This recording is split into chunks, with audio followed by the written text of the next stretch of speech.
ಇನ್ನು ರಾಜ್ಯ ಬಿಜೆಪಿ ನಾಯಕರಿಗೆ ಕಾಂಗ್ರೆಸ್ ಪಕ್ಷದ ಶಾಸಕ ಪ್ರದೀಪ್ ಈಶ್ವರ್ ಒಂದು ಸವಾಲನ್ನ ಹಾಕಿದ್ದಾರೆ. ಹಿಂದೂ ಧರ್ಮದ ಬಗ್ಗೆ ಮಾತನಾಡುವ ಬಿಜೆಪಿ ಚರ್ಚೆಗೆ ಬರಲಿ.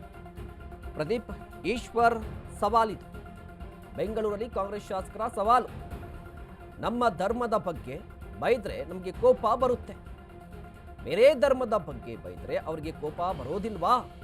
ಈ ಪ್ರಶ್ನೆಯನ್ನು ಕೇಳಿದ್ದಾರೆ. ವಿಜಯಪುರ ಮೈಸೂರಿನಿಂದ ಬಂದ ಕೋತಿಗಳ ಬಗ್ಗೆ ಮಾತಾಡ್ತೀನಿ. ಇನ್ನು ಧಾರ್ಮಿಕ ದತ್ತಿ ಮಸೂದೆ ಬಗ್ಗೆ ಓದ್ಕೊಂಡಿದ್ದೀರಾ? ಪ್ರತಾಪ್ ಸಿಂಹ ಆರ್ ಅಶೋಕ್ ಬಿಲ್ ಬಗ್ಗೆ ಓದ್ಕೊಂಡಿದ್ದಾರಾ? ರಾಜ್ಯದಲ್ಲಿ 62,000 ಹಿಂದೂ ದೇವಾಲಯಗಳು ಇವೆ.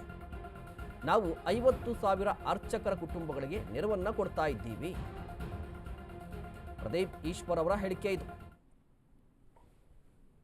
ಫಂಡ್ ಅಂತ ಆರ್ ಅಶೋಕ್ ಅಣ್ಣ ಅವರು, ಸಿ ಟಿ ರವಿ ಅಣ್ಣ ಅವರು, ವಿಜೇಂದ್ರ ಅಣ್ಣ ಅವರು, ಅಶ್ವಥ್ ನಾರಾಯಣ ಅವರು, ಯತ್ನಾಳ್ ಅವರು ಮದ್ದೂರಲ್ಲಿ ಅಬ್ಬರಿಸಿದ್ದೇ. ಏನು ಹಿಂದೂ ಧರ್ಮದ ಬಗ್ಗೆ ಇವ್ರಿಗೆ ಮಾತ್ರ ಪ್ರೀತಿ ಇರಂಗೆ. ಯತ್ನಾಳ್ ಅವರೇ, ಆರ್ ಅಶೋಕ್ ಅಣ್ಣ ಅವರೇ, ಸಿ ಟಿ ರವಿ ಅವರೇ, 2024 ಅಲ್ಲಿ ನಾವು ಹಿಂದೂ ರಿಲಿಜಿಯಸ್ ಬಿಲ್ ಅಂತ ಒಂದು ಪಾಸ್ ಮಾಡಿದ್ವಿ. ಆ ಬಿಲ್ ಓದ್ಕೊಂಡಿದ್ದೀರಾ ಸರ್?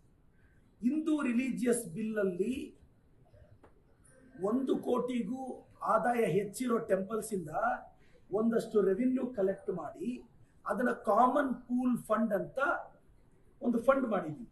ಆ ಕಾಮನ್ ಪೂಲ್ ಫಂಡ್ ಅನ್ನ ಏನಕ್ಕೆ ಬಳಸ್ತೀವಿ ಗೊತ್ತಾ? ಕರ್ನಾಟಕದಲ್ಲಿ 66,232 ಹಿಂದೂ ಟೆಂಪಲ್ಸ್ ಇದೆ. 66,232 ಹಿಂದೂ ಟೆಂಪಲ್ಸ್ ಇದೆ. ಅದರಲ್ಲಿ 33,000 ಮುಜರಾಯಿ ಟೆಂಪಲ್ಸ್ ಇದೆ. 50,000 ಜನ ಅರ್ಚಕರಿದ್ದಾರೆ. ನಾವು ಆ ಕಾಮನ್ ಪೂಲ್ ಫಂಡ್ ಅಲ್ಲಿ ಬರೋ ದುಡ್ಡಿಂದ ಅರ್ಚಕರ ಮಕ್ಕಳ ವಿದ್ಯಾಭ್ಯಾಸಕ್ಕೆ, ಅರ್ಚಕರಿಗೆ ಮನೆ ಬೇಕು ಅಂದ್ರೆ ಕಟ್ಕೊಡಕ್ಕೆ, ಅವರ ಆರೋಗ್ಯಕ್ಕೆ ಬಳಸ್ತಾ ಇದ್ದೀವಿ. ಇದು ನಮ್ಮ ಪಕ್ಷಕ್ಕೆ ಹಿಂದೂ ಧರ್ಮದ ಬಗ್ಗೆ ಇರೋ ಗೌರವ. ಬಿಜೆಪಿ ಸರ್ಕಾರ ನೀವು ಇದ್ರಲ್ಲ, ಯಾವತ್ತಾದ್ರೂ ಬಡ ಬ್ರಾಹ್ಮಣರ ಬಗ್ಗೆ, ದೇವಾಲಯದ ಅರ್ಚಕರ ಬಗ್ಗೆ, ಹಿಂದೂ ದೇವಾಲಯಗಳ ಬಗ್ಗೆ ಯಾವ್ದಾದ್ರು ಬಿಲ್ ತಂದ್ರ ಸರ್? ಹಿಂದೂ ದೇವಾಲಯಗಳ ಜೀರ್ಣೋದ್ಧರ ಬಗ್ಗೆ ನೀವು ಯಾವತ್ತಾದ್ರೂ ಮಾತಾಡ್ತಿದ್ದೀರಾ?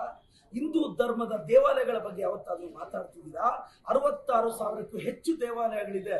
ಆ ದೇವಾಲಯಗಳನ್ನ ಮತ್ತಷ್ಟು ಅಭಿವೃದ್ಧಿ ಪಡಿಸೋದ್ರ ಬಗ್ಗೆ ಏನಾದ್ರು ಮಾತಾಡ್ತಿದ್ದೀರಾ? ಬಾಯಿ ತೆಗೆದ್ರೆ ಇಸ್ಲಾಂ ಧರ್ಮದನ ಬೈತೀರಾ. ನಾನು ಒಬ್ಬ ಹಿಂದೂ, ನಾನು ಗೌರವದಿಂದ ಹೇಳ್ತೀನಿ, ನಾನೊಬ್ಬ ಹಿಂದೂ. ನನ್ನ ಧರ್ಮದ ಬಗ್ಗೆ ನಿಮಗಿಂತ ಜಾಸ್ತಿ ನನಗೆ ಗೌರವ ಇದೆ. ನಾವು ನಂಬಿರುವ ಹಿಂದೂ ಧರ್ಮ ಅಂದ್ರೆ ನಮ್ಮ ಧರ್ಮವನ್ನು ಆರಾಧಿಸ್ತೀವಿ, ಬೇರೆ ಧರ್ಮಗಳನ್ನ ಗೌರವಿಸ್ತೀವಿ. ಇವತ್ತು ನೀವು ಬೇರೆ ಧರ್ಮಗಳನ್ನ ಬಾಯಿಗೆ ಬಂದಂಗೆ ಬೈತಿದ್ರೆ, ಅವರು ನಮ್ಮ ಧರ್ಮವನ್ನ ಬೈಯಕ್ಕೆ ಸ್ಟಾರ್ಟ್ ಮಾಡಿದ್ರೆ, ನಾನು ಒಬ್ಬ ಹಿಂದೂ ಧರ್ಮದವರಾಗಿ ನಮಗೂ ನೋವಾಗುತ್ತೆ.